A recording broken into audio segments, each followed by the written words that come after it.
கழக பொதுச் செயலாளர், சட்டமன்ற எதிர்க்கட்சித் தலைவர், தமிழ்நாடு முன்னாள் முதலமைச்சர், புரட்சித் தமிழர் திரு எடப்பாடி கே பழனிசாமி அவர்களின் அறிக்கை கபட வேடம் புனைவதில் PhD பட்டம் பெற்ற திமுகவினர் அனைத்திந்திய அண்ணா திராவிட முன்னேற்றக் கழகத்தின் மீது பாய்வது கண்டிக்கத்தக்கது. கடந்த 42 மாதகால நிர்வாகத் திறனற்ற திமுக ஆட்சியில் அனைத்து தரப்பு மக்களும் அவதியுறுவது உள்ளங்கை நெல்லிக்கனி. எல்லாவற்றிற்கும் மேலாக முத்தாய்ப்பு வைப்பது போல் தமிழக அரசு ஊழியர்கள், ஆசிரியர்கள், சுகாதாரத்துறையினர் உள்ளிட்ட அனைவரும் அவர்களது கோரிக்கைகள் எதுவும் இந்த அரசால் நிறைவேற்றப்படாத காரணத்தால் வெகுண்டெழுந்து பல்வேறு கருத்துக்களை தெரிவித்திருக்கின்றனர். தற்போதைய முதலமைச்சர் திரு ஸ்டாலினுக்கு எதிர்க்கட்சித் தலைவராக இருந்தால்தான் அரசு ஊழியர்கள் மீது கரிசனம் வரும் என்றால் 2026 தமிழ்நாடு சட்டமன்ற பொதுத் தேர்தலில் அவருக்கு எதிர்க்கட்சித் தலைவர் பதவியை அளிக்க நாங்கள் தயார் என்று அரசு ஊழியர் சங்க நிர்வாகிகள் வெளிப்படையாக தெரிவித்திருந்ததாக ஊடகங்கள் மற்றும் நாளிதழ்களில் செய்திகள் வந்திருந்தன.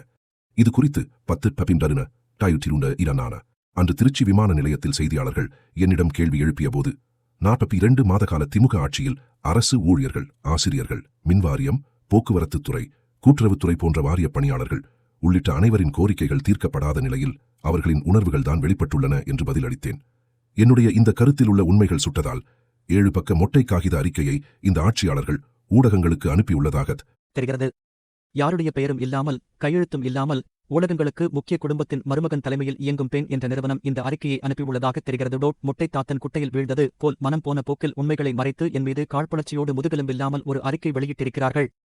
கபட நாடகம் ஆடுவதில் PhD பட்டம் பெற்ற ஆட்சியாளர்கள் நான் கபட நாடகம் ஆடுவதாக ஓலமிடுகிறார்கள். எந்தச் சூழ்நிலையிலும் நாடகமோ கபட நாடகமோ சூழ்ச்சியோ செய்ய வேண்டிய அவசியம் எனக்கில்லை. 2021 தேர்தல் நேரத்தில் அரசு ஊழியர்கள் மற்றும் ஆசிரியர்களுக்காக அதைச் செய்வோம், இதைச் செய்வோம் என்று வாக்குறுதி அளித்துவிட்டு அவர்களின் வாக்குகளைப் பெற்று ஆட்சிக்கு வந்த பிறகு இன்றைக்கு அவர்களுக்கு பட்டை நாமம் போட்டதை பொறுத்துக் கொள்ள முடியாமல் தங்களின் ஆற்றாமையை அரசு ஊழியர்கள்தான் வெளிப்படுத்தியிருக்கிறார்கள். 2021 பொதுத் தேர்தலின் போது திமுக அரசு ஊழியர்கள் மற்றும் ஆசிரியர்களுக்கு அளித்த வாக்குறுதிகளில் ஒரு சில வாக்குறுதி எண் 39- புதிய ஓய்வூதிய திட்டம் கைவிடப்பட்டு பழைய ஓய்வூதிய திட்டம் மீண்டும் நடைமுறைக்கு கொண்டுவரப்படும். 31/1 20,000 இடைநிலை ஆசிரியர்களின் கோரிக்கையை ஏற்று சம வேலை சம ஊதியம் வழங்க நடவடிக்கை எடுக்கப்படும்.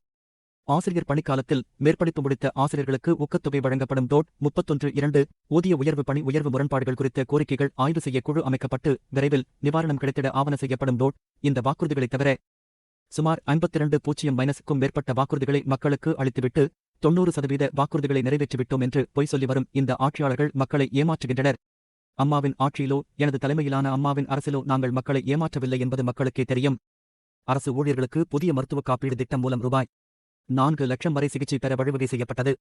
மேலும் ஒரு சில சிகிச்சைகளுக்கான உச்சவரம்பு ரூபாய் 7.50 லட்சம் வரை உயர்த்தப்பட்டது. கோவிட் காலத்தில் அரசு ஊழியர்களுக்கு முழு சம்பளத்துடன் கூடிய விடுப்பு வழங்கப்பட்டது.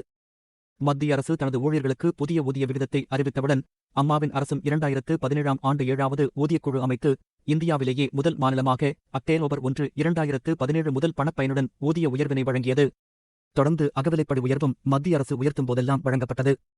நிலுவையுடன் ஆனால் 2021 ஆட்சிக்கு வந்த திமுகவோ பலமுறை அகவிலைப்படி உயர்வை 6 மாதகால அரசு இல்லாமல் வழங்கியதான் அரசு ஊழியர்கள் சந்தித்த வேதனையின் உச்சம். அனைத்திற்கும் மேலாக எங்களது ஆட்சிக்காலத்தில் அரசு ஊழியர்கள், ஆசிரியர்கள் தங்களது கோரிக்கைகளை முன்வைத்து போராட்டம் நடத்த முடியும்.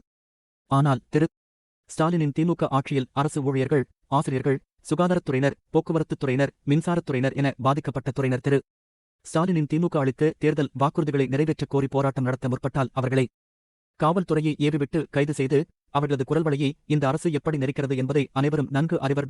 ஏன் பிரதான எதிர்க்கட்சியான நாங்களே எங்களது கழக நிறுவனரின் பிறந்த நாள் பொதுக்கூட்டங்களை நடத்துவதற்கு நீதிமன்றம் சென்று அனுமதி வாங்கிதான் நடத்தினோம்.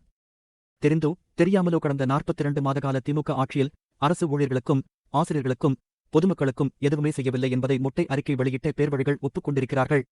18 ஆண்டுகள் ஆட்சியில் இருந்த கருணாநிதி அதைச் செய்தார், இதைச் செய்தார் என்ற புலம்பல்கள்தான் அந்த அறிக்கையில் அதிகமாக இருக்கிறதே தவிர மூடோட்க ஸ்டாலின் அரசு என்ன செய்தது என்று எதுவும் இல்லை. பிரதான எதிர்க்கட்சி என்பது ஒரு நிழல் அரசை டைடோ கவர்மெண்ட் போன்றது.